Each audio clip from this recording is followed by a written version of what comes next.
The woman who died was Mrs Margaret White. She was in her early 50s and married with 8 children. 3 of them lived with their parents at University Street. The policeman killed in the blast was 23-year-old Constable Michael Dawson. He was a married man from Newtownards and was stationed at Donegal Pass RUC station. The bomb went off at about 2:15 this morning. The young police constable and Mrs Whyte were standing at the front of the terrace house. The bomb, thought to contain between 10 and 15 pounds of explosives, had been left in a hold-all bag under the front window.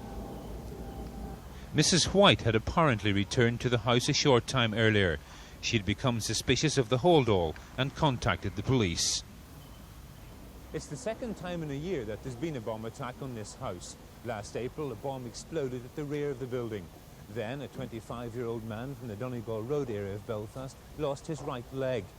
He later admitted that he had been involved in bringing the bomb to this scene. The man was given a 7-year jail sentence, recorded for 3 years. A member of the White family said he couldn't understand why they'd been singled out for attack on 2 occasions.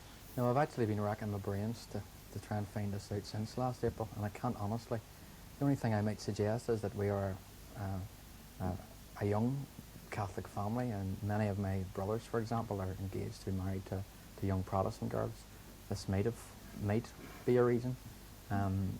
Otherwise, we're living in a fairly, I suppose, vulnerable area. That might be some reason. I mean, frankly, I'm lost to suggest a real reason. You were in the hospital this morning where you saw the relatives of the policeman who was killed. Yes.